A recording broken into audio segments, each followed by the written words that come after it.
Somos hijos de Dios y si hijos, también herederos, herederos de Dios. El potencial humano es más alto de lo que la mayoría de la gente piensa, enormemente más alto. Dios creó al hombre para entrar en su familia divina. Finalmente, como el último gran crescendo de una gigantesca sinfonía, después de casi 6.000 años de historia del hombre, el creador del universo está proclamando a toda la humanidad el propósito último de la vida humana. Ahora, justo antes del fin de la era del hombre, Dios está revelando por qué creó el universo y por qué diseñó a los seres humanos. Aunque conocida por algunas personas en el periodo del Antiguo Testamento y predicada por Jesús y los apóstoles a principios del periodo del Nuevo Testamento, esta verdad asombrosa y fundamental nunca antes se había puesto a disposición de todas las naciones en una escala tan masiva. No es un accidente, no hay coincidencia. El tiempo es ahora. Estamos viviendo un momento único en la historia del universo. Nuestra generación lo verá todo junto.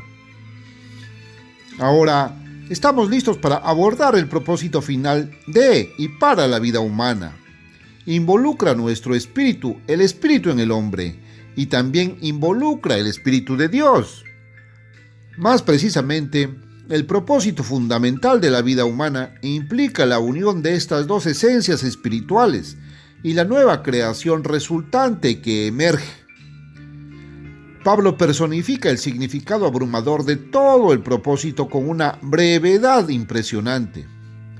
El Espíritu de Dios se une a nuestro espíritu para dar testimonio de que somos hijos de Dios, y si hijos, también herederos, herederos de Dios. Romanos 8, 16, 17. La palabra clave es heredero, porque somos herederos de Dios. Primero definimos la palabra. Un heredero es una persona que tiene derecho a, y asegurada, la adquisición y posesión de riquezas, propiedades, cargos, títulos y o responsabilidades específicos, que se recibirán en un momento dado o en un evento particular en el futuro. Ahora bien, dado que nosotros, los seres humanos, somos herederos de Dios, cualquiera que sea el nombre que signifique Dios, tenemos derecho y seguridad para adquirirlo y poseerlo.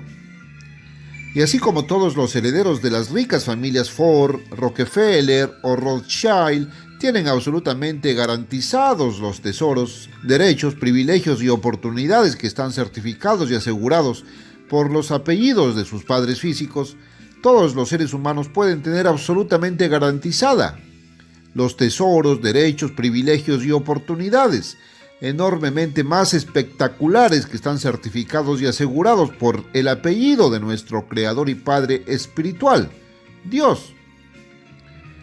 Así que vamos al siguiente paso. ¿Qué es Dios? ¿De qué podemos ser herederos? La respuesta a esta pregunta responde simultáneamente a la pregunta más fundamental de la vida humana. ¿Qué es el hombre? Porque la humanidad fue creada para convertirse literalmente en hijos de Dios. Ese es el propósito de la vida humana, simple y llanamente. Por eso fuimos creados, por eso se creó todo el universo. Pero este es un concepto tan increíble que la mayoría de la gente no lo comprenderá. ¿Por qué? ¿Es demasiado complejo? No. Es demasiado simple para mentes nutridas y acostumbradas a los sistemas y dogmas religiosos tortuosamente enredados de este mundo. Así que lo repetiremos. Todos los seres humanos, ustedes fueron creados para unirse literalmente a la familia de Dios y convertirse en Dios. ¿Cómo puede ser? Porque Dios es una familia.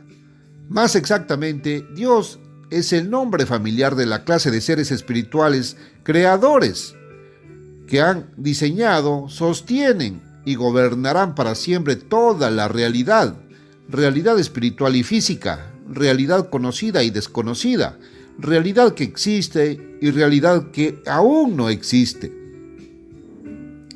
De eso somos herederos, la familia de Dios, todo, para siempre. El concepto de que Dios es una familia es tan audaz como emocionante. Es casi una revolución. Afirmar que Dios es una familia parece una herejía absoluta en comparación con el retorcido laberinto de doctrinas paganas que se han establecido como los respetables sistemas religiosos de este mundo. Sin embargo, es cierto, Dios es una familia, porque, por increíble que parezca a nuestros ojos endurecidos por el materialismo, la Biblia enseña explícitamente que Dios es una familia y que el propósito de cada vida humana es unirse a ese círculo familiar de Dios. Romanos 8:15. La familia de Dios puede comprender y comprenderá un número casi infinito de hijos individuales distintos. Efesios 3:14-15. Proclama que toda la familia en el cielo y en la tierra lleva el nombre de Dios Padre. O en otras palabras, toda la familia se llama la familia de Dios. En el momento presente hoy, solo hay dos seres en la familia de Dios. 1. Dios el Padre, el dueño del cielo y la tierra. Génesis 14:19, Isaías 66:1, Juan 5:19. El Padre de Jesucristo. 2. El Dios de Abraham, Isaac y Jacob, el creador activo del cielo y la tierra, el que se convirtió en Jesucristo. El Jesucristo del Nuevo Testamento es idénticamente el mismo ser que apareció como el Dios del Antiguo Testamento. ¿Cómo se demuestra este punto crucial? Con sorprendente facilidad. Lea los versículos apropiados del Nuevo Testamento. Juan 1:3, 10, Efesios 3:9, 1 Corintios 10:4 y Hebreos 1:2. La Biblia muestra además que el propósito de la vida humana, el objetivo final de todos los seres humanos, es eventualmente llegar a ser iguales al Creador del universo. ¿Igual a Dios? ¿Impactante? Indudablemente, pero este hecho notable es sorprendentemente fácil de probar. No hay una exégesis difícil, análisis de las escrituras, involucrada. No se necesitan argumentos filosóficos complejos. El hebreo puede incluso ser griego para ti, y aún puedes entender esta simple y hermosa verdad. En cierto sentido, todo lo que se requiere es un proceso de 4 pasos. 1. El creador del universo es aquel que se convirtió en Jesucristo. 2. Jesucristo es igual a Dios. Juan 5:18, Filipenses 2:6. 3. Somos coherederos con Cristo y como resultado, juntamente con Él seremos glorificados. Romanos 8:17. 4. Cualquiera que sea la gloria que Dios el Padre le haya dado a Cristo, la posición de creador, Cristo eventualmente nos la dará a nosotros. Juan 17:11, 22. En otras palabras, cada individuo convertido finalmente disfrutará de la misma relación con Cristo, Dios el Creador, que Cristo disfruta actualmente con Dios el Padre. Cristo sabía que Él había tenido, antes de su nacimiento humano, idénticamente el mismo nivel glorioso de existencia en el plano de Dios que tenía Dios el Padre. Y ahora, oh Padre, glorifícame tú contigo mismo con aquella gloria que tuve contigo antes que el mundo fuese. Juan 17:5. En consecuencia, Cristo sabía muy bien lo que estaba diciendo y lo que estaba haciendo cuando dio precisamente esta misma gloria a sus seguidores humanos. Estaba añadiendo nuevos miembros a la creciente familia de Dios. Y la gloria que me diste, yo les he dado para que sean uno así como nosotros somos uno. Versículo 22. En otro sentido, todo lo que se requiere es una lectura simple, palabra por palabra, sin interpretación, de Génesis 1:26. Aquí Dios da sucintamente el propósito de la vida humana. Mientras que los animales se reproducen según el género animal, el hombre se reproduce según el género Dios. O dicho con más propiedad, los seres humanos son los instrumentos a través de los cuales Dios se reproduce a sí mismo. No se puede repetir con demasiada frecuencia. Nacimos con el propósito expreso de convertirnos literalmente en iguales al Creador del universo, miembros del mismo reino de la familia de Dios que gobierna eternamente. Pero, ¿cómo seremos? Como Dios, exactamente como Dios.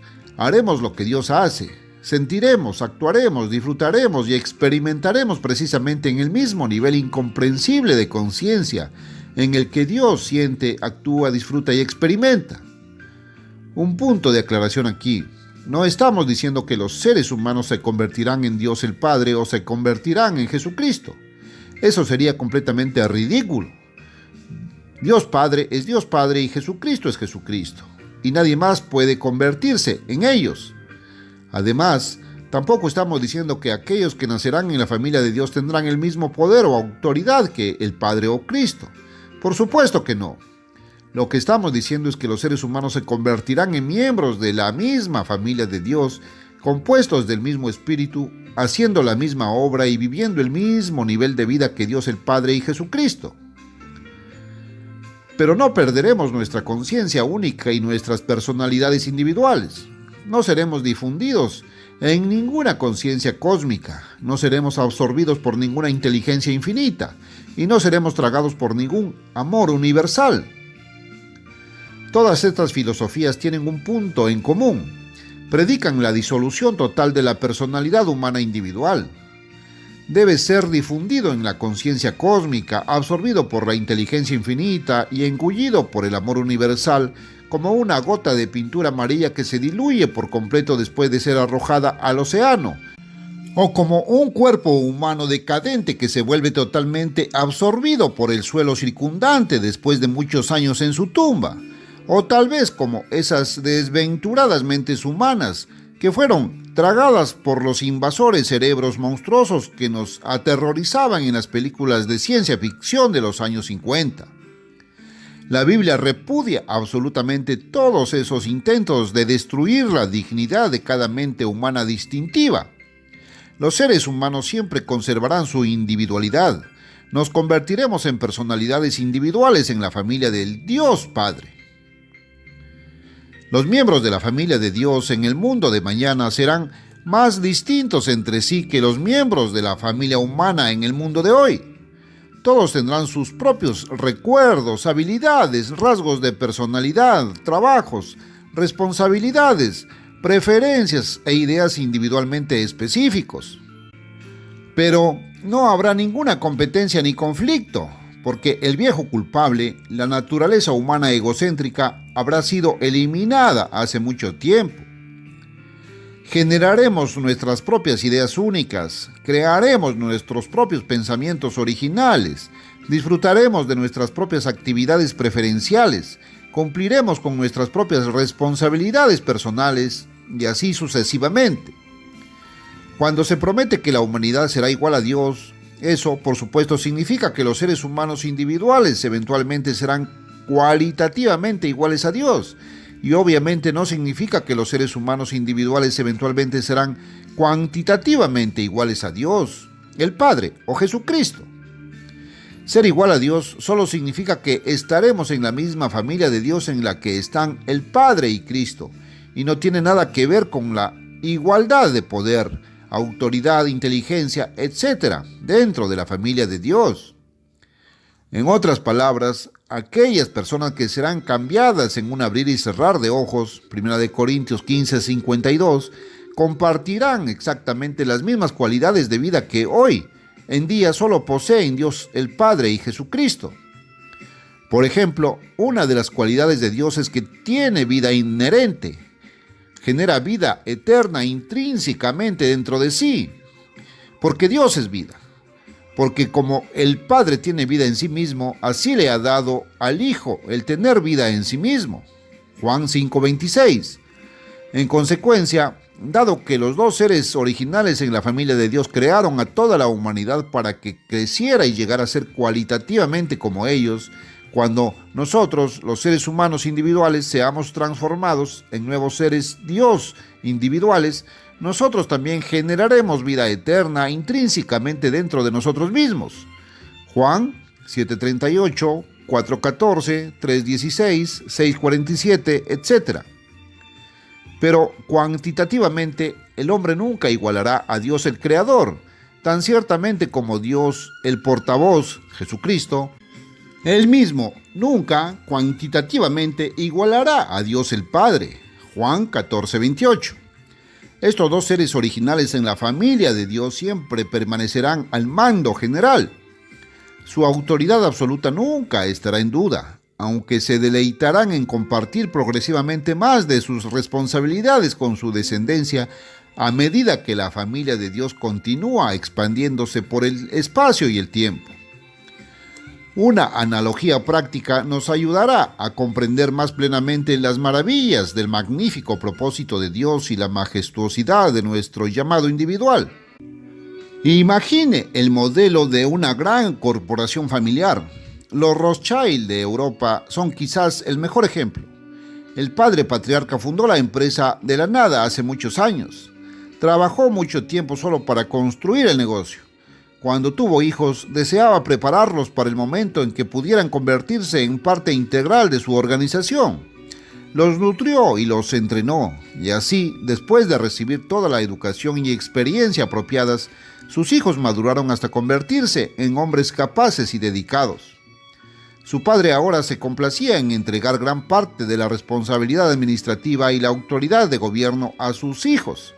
Cada hijo fue puesto a cargo de una división importante, además de ocupar un asiento en la junta directiva. Como resultado directo, el negocio pudo expandirse enormemente en muchas direcciones a la vez. El padre, por supuesto, todavía presidía y dirigía toda la operación. Sin embargo, fue la fuerza colectiva de sus hijos lo que hizo que la corporación familiar creciera. Los hijos, por supuesto, disfrutaban de la misma calidad de vida que su padre, intelectual y financieramente, pero el padre siempre sería algo más rico en todas las áreas. Los hijos aconsejaron y asesoraron a su padre en todas las decisiones, pero el padre siempre sería el jefe.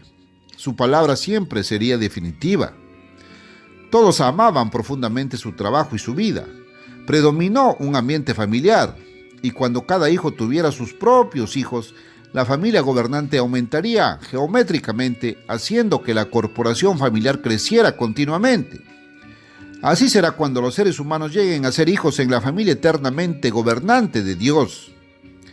Después de haber sido nutridos y entrenados en esta vida física, después de recibir toda la educación y experiencia apropiadas, seremos capaces de asumir los puestos de enorme responsabilidad y autoridad que Dios Todopoderoso tendrá el gran placer de compartir con nosotros. En ese momento, cada hijo individual tendrá precisamente la misma relación con Dios el Padre, al administrar el universo entero como la que tienen hoy los hijos humanos con su padre físico cuando ayudan a administrar su gran corporación familiar.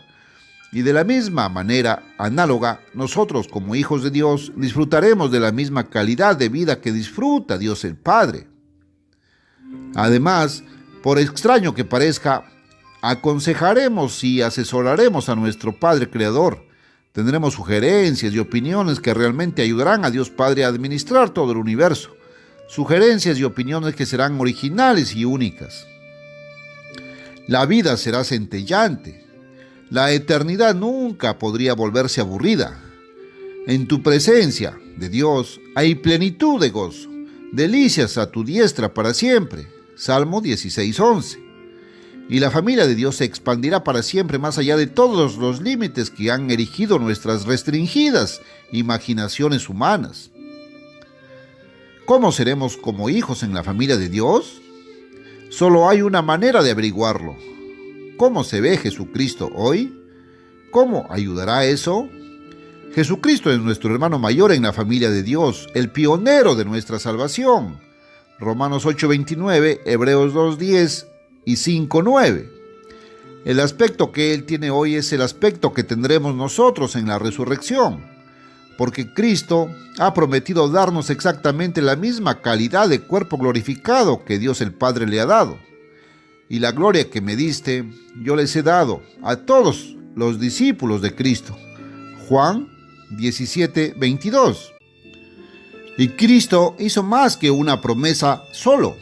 Juró por sí mismo, Génesis 22:16, Hebreos 6:13, y lo confirmó con juramento, Hebreos 6:17. Esto significa que Dios y Cristo están poniendo sus propios nombres en juego. Están arriesgando sus reputaciones eternas, arriesgándolo todo por el hombre. Leamos la descripción actual de Jesucristo como la describe Juan en el libro de Apocalipsis.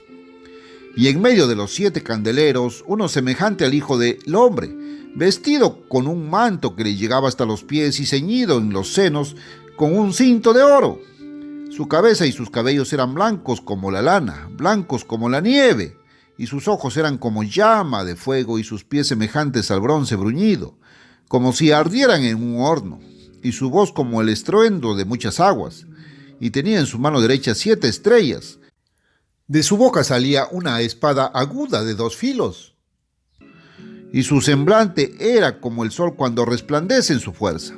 Y cuando lo vi, caí a sus pies como muerto, y él puso su diestra sobre mí, diciéndome: no temas, yo soy el primero y el último.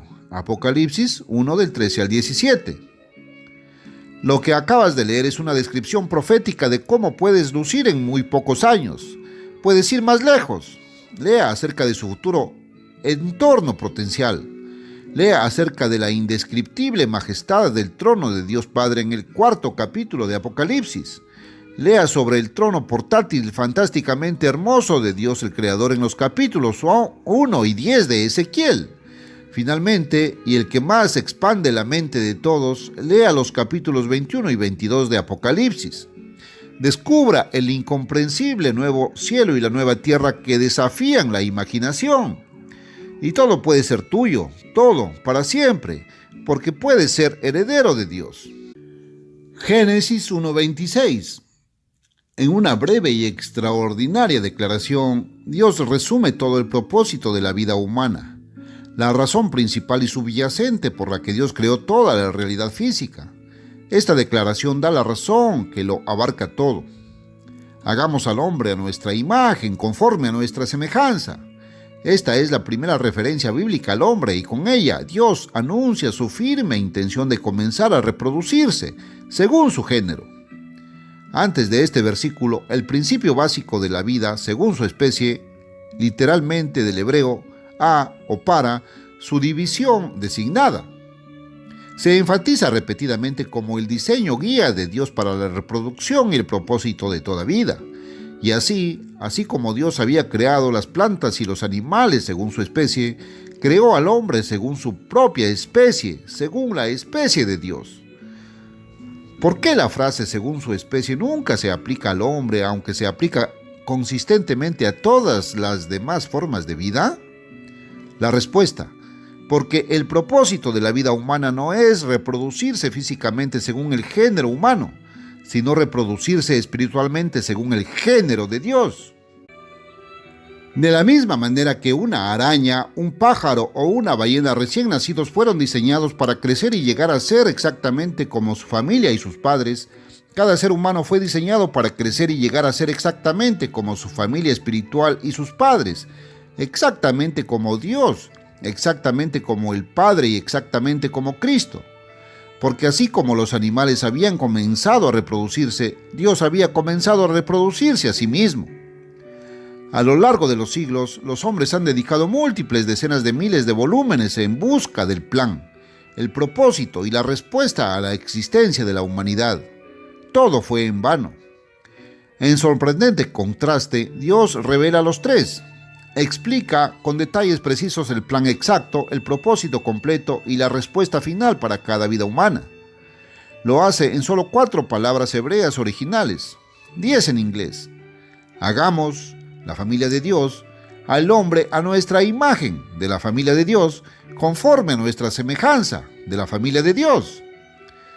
Cuanto más claro podría uno afirmar que la familia de Dios, que comprende en la actualidad solo 2 seres, Dios el Padre y Dios el Hijo, crearon al hombre con el propósito de unirlos como miembros literales en la familia de Dios que gobierna eternamente. Génesis 1:26 es el verso crítico que presenta el propósito fundamental de la vida humana. Nos informa que la familia de Dios nos creó a su propia imagen y semejanza. Muchos han oído recitar Génesis 1:26 a menudo y la familiaridad ha generado desprecio. Entonces, sin quererlo, lo suavizamos, de modo que hagamos al hombre a nuestra imagen conforme a nuestra semejanza se interpreta como representacional o como una metáfora o una figura de lenguaje. Cualquier cosa menos el significado simple de las palabras mismas. Salmo 17:15.